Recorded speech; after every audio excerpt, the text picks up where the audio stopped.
Gubernur Jawa Barat Deddy Mulyadi akan membantu korban bencana di Sumatera dengan memberikan uang tunai. Uang bantuan senilai 1 miliar rupiah akan diberikan makanan berupa beras dan bahan pokok lainnya melalui toko di Sumatera agar roda perekonomian di Sumatera bisa kembali berputar. Menurutnya, saat ini yang dibutuhkan adalah uang, sementara para korban sudah mengkonsumsi mie instan setiap hari. Ketua Surya NU Provinsi Jawa Barat Kiai Haji Abun Bunyamin, kemudian ada dosen yang kontroversial pada saya jadi bupati mau nemenin saya, dan saya angkat waktu itu menjadi tim kebangsaan, profesor nih ada sekarang jadi pengurus, Pak Samuh, terima kasih. Dan ada guru saya waktu SMA, guru agama, saya sempat dilempar pakai batu karena rambut saya gondrong. Itu Pak Anang sekarang jadi ketua Baznas, tadi suntangan sama saya, jangan, saya bilang guru. Jadi ini orang-orang yang saya kenal, dan kita tidak akan bisa berkumpul di sini kalau tidak diizinkan oleh jajaran IPDN. Kok gedungnya bagus, suara sound systemnya indah. Tadinya saya mau berpikir bikin gedung baru, nggak jadi, udah aja mending pakai IPDN, nggak usah bangun lagi. Seluruh jajaran pimpinan daerah Kabupaten Sumedang, Pak Bupati, Pak Kajari, Pak Dandim, yang mewakili Kejaksaan Tinggi, Kapolda, dan yang mewakili juga Pangdam 3 Siliwangi. Ini Gus Muafik ini, Kak Kuarnas, ini mitra saya waktu Komisi 4, Kepala Bulog, dan saya ingat betul kenangan yang ada. Saya ada di channel saya, Pak. Bapak ngasih uang pada anak yang jualan yang saya bawa dari Subang, Pak, ke gedung DPR. Saya ingat. Dan yang paling utama ini ada turunan Galuh yang support saya terus-terusan, Kang Dede Yusuf, Macan Effendi. Mudah-mudahan macannya ada lagi, Pak, karena sekarang macan mulai kehilangan hutannya.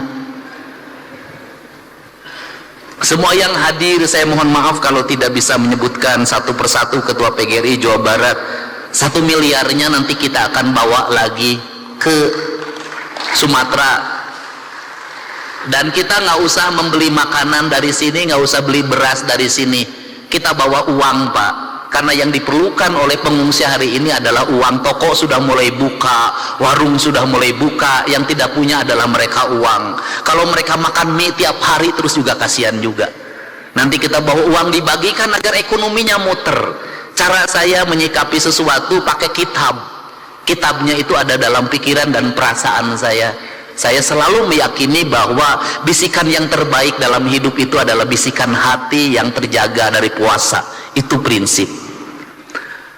Saya nangis, Pak. Kenapa saya nangis?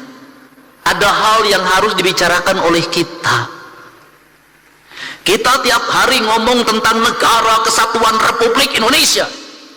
Tiap hari, Pak. Negara Kesatuan Republik Indonesia, negara kesatuan. Negara kesatuan itu negara yang bersatu. Negara yang bersatu itu negara yang tidak terpisah.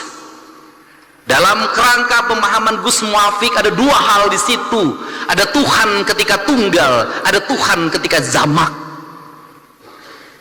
Tuhan ketika tunggal disebutnya imanensi, dan Tuhan ketika jamak disebutnya transendensi. Ritualitas kita sudah sangat taat orang Indonesia terhadap ritualitas. Umroh ngantri, haji ngantri, luar biasa ritualitas kita. Masjid terbangun di mana-mana dengan indah.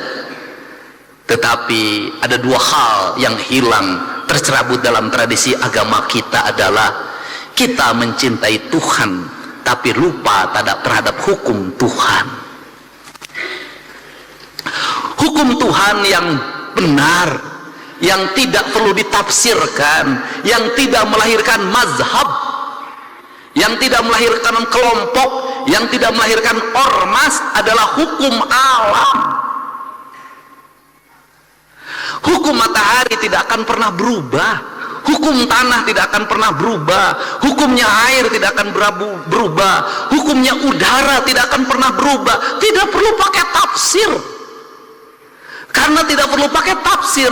Dalam pandangan saya, mencintai Allah berarti tunduk dan patuh pada apa yang ditentukan oleh Allah. Ketundukan dan kepatuhan kita pada apa yang ditentukan oleh Allah adalah ketundukan dan kepatuhan kita pada kausalitas, pada sebab akibat, pada hukum alam, hukum yang universal, yang di seluruh negara sama itu hukumnya. Sehingga seorang nasionalis, dia akan menangis ketika hutannya dibabat. Seorang nasionalis, dia akan menangis ketika hulu-hulu sungainya diuruk. Seorang nasionalis, dia akan menangis ketika mata airnya makin mengering. Kalau kita mengaku mencintai NKRI, mengaku menjadi nasionalis, membiarkan hutan dibabat, membiarkan sungai diuruk, membiarkan laut diuruk, dan membiarkan mata air mengering, saya katakan Anda pembohong, dan Anda tidak mencintai Indonesia.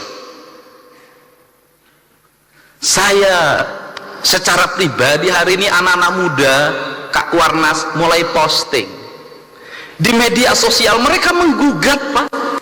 Apa yang mereka gugat? Belanda menjajah Indonesia 350 tahun, gunung masih utuh, samudra masih terbentang luas, sungai-sungai jernih, dia meninggalkan perkebunan yang terhampar, bangunan-bangunan yang indah, gedung-gedung yang kokoh, jalan-jalan yang kuat, jembatan kereta api yang kokoh. Indonesia merdeka 80 tahun.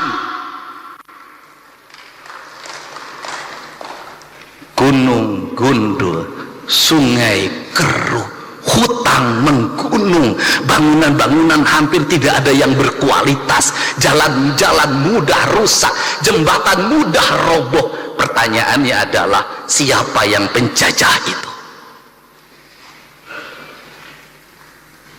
Ini kesadaran mungkin tidak layak diomongin sama gubernur, tapi saya mewakili hati nurani saya yang selalu ingin saya ungkapkan dimanapun. Kenapa?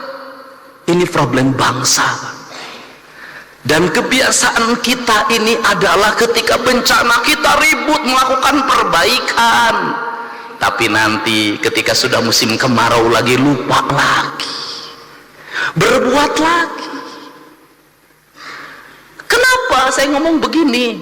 Saya punya hitungan ekonomi. Kita dapat dari pembabatan hutan berapa triliun, kita dapat dari pengambilan pasir berapa, dari pengambilan gunung berapa, tapi ketika bencana berapa puluh triliun, ratus triliun.